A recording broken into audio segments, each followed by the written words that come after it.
നമസ്കാരം.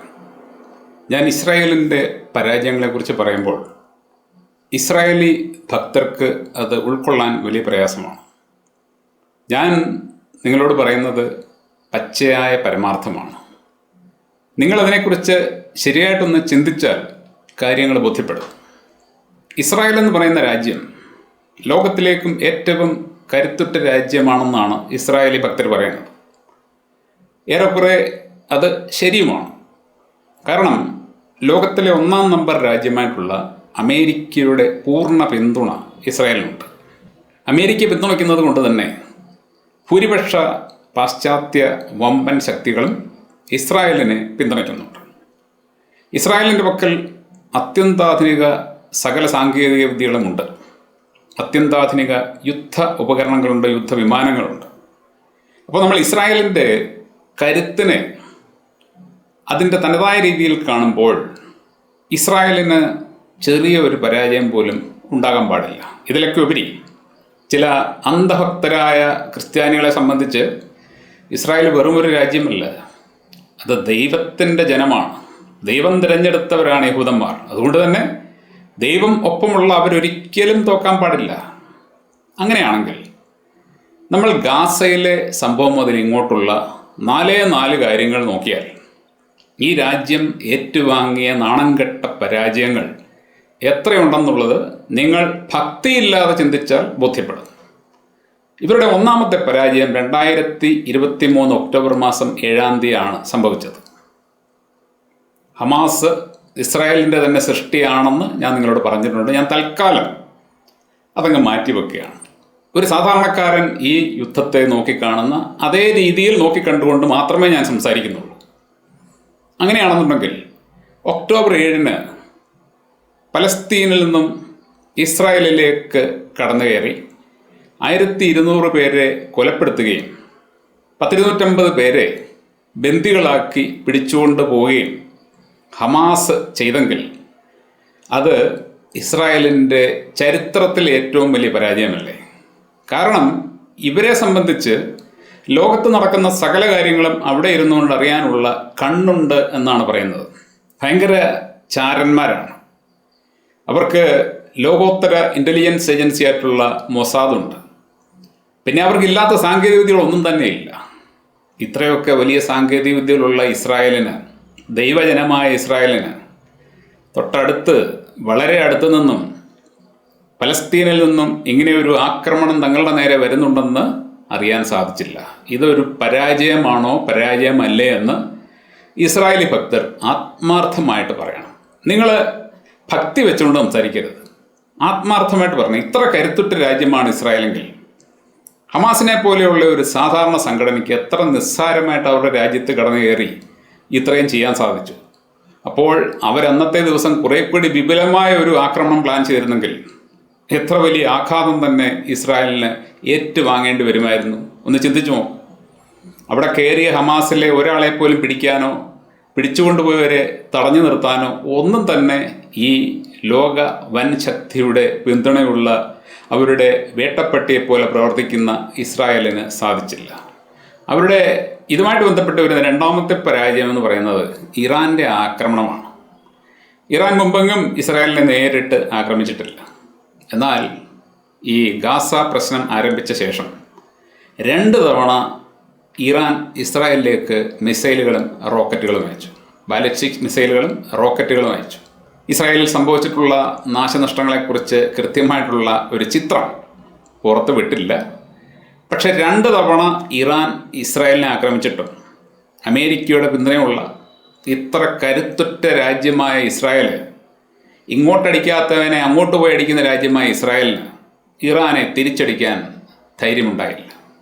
ഇറാനെ തിരിച്ചടിക്കണം, അല്ലെങ്കിൽ അവരിങ്ങോട്ടടിച്ചപ്പോൾ നേരിട്ട് അങ്ങോട്ട് അടിക്കണം എന്നത് ഇസ്രായേലിനെ സംബന്ധിച്ച് നിസ്സാരമായൊരു കാര്യമല്ലേ? ഇസ്രായേലി ഭക്തർ പറയണം, മറുപടി പറയണം. ഇറാൻ അവരെ നേരിട്ടടിച്ചപ്പോൾ തൽക്ഷണം തന്നെ തിരിച്ചടിക്കാൻ കരുത്തുള്ള രാജ്യമാണല്ലോ ഇസ്രായേൽ. അമേരിക്കയല്ലേ പിന്നിൽ നിൽക്കുന്നത്. എന്തുകൊണ്ട് ചെയ്തില്ല? എന്നിട്ട് കുറേ നാൾ കഴിഞ്ഞപ്പോൾ ഇറാൻ 2 തവണ ഇസ്രായേലിനെ അടിച്ചു എന്ന നാണക്കേട് ലോകമെങ്ങും നിലനിൽക്കുമ്പോൾ എങ്ങനെയെങ്കിലും ഇറാനെ അടിച്ചു എന്നൊരു വാർത്ത ഉണ്ടാക്കാൻ വേണ്ടി ലാസ്റ്റിൽ നടത്തിയ നാടകവും നിങ്ങൾ കണ്ടതാണ്. ഇറാൻ്റെ ഒരു രോമത്തിൽ പോലും തൊടാതെ ഒരു വാർത്തയിലൂടെ ഇസ്രായേൽ ഇറാനെ ആക്രമിച്ചു. വാർത്തയിലൂടെ, റിയാലിറ്റിയിലല്ല.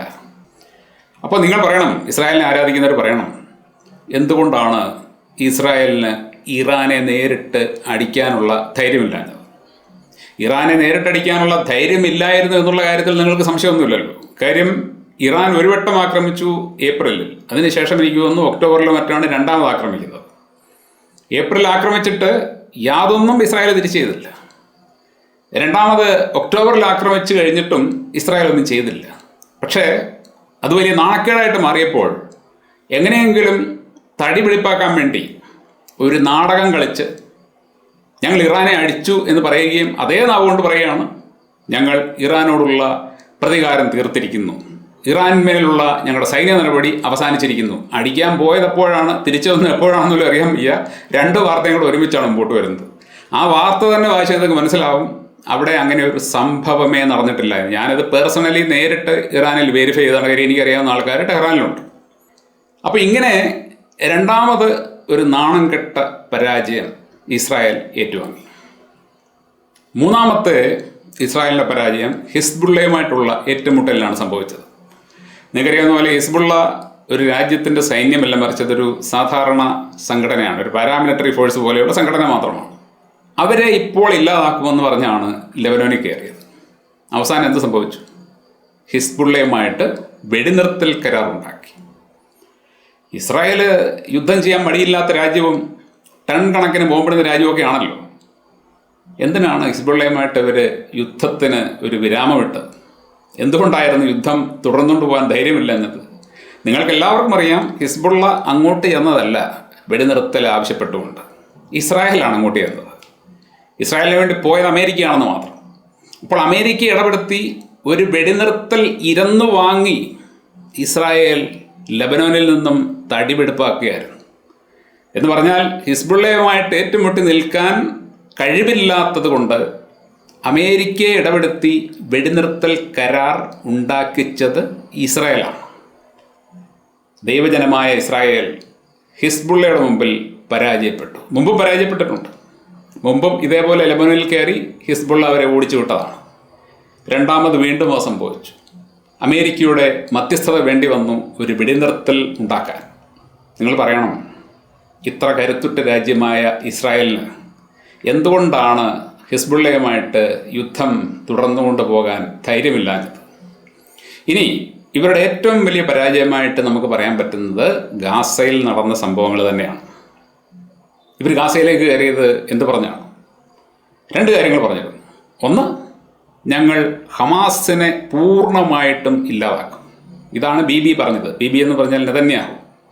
രണ്ടാമത്, പിടിച്ചുകൊണ്ടുപോയ ബന്ദികളെ മൊത്തം തിരിച്ചു കൊണ്ടുവരും. ഈ രണ്ട് കാര്യങ്ങളും ഇസ്രായേലിന് സാധിക്കാനായോ? ഇസ്രായേലിന് സാധിക്കാനായത് ആകപ്പാടെ ഒരേ ഒരു കാര്യം മാത്രമാണ്.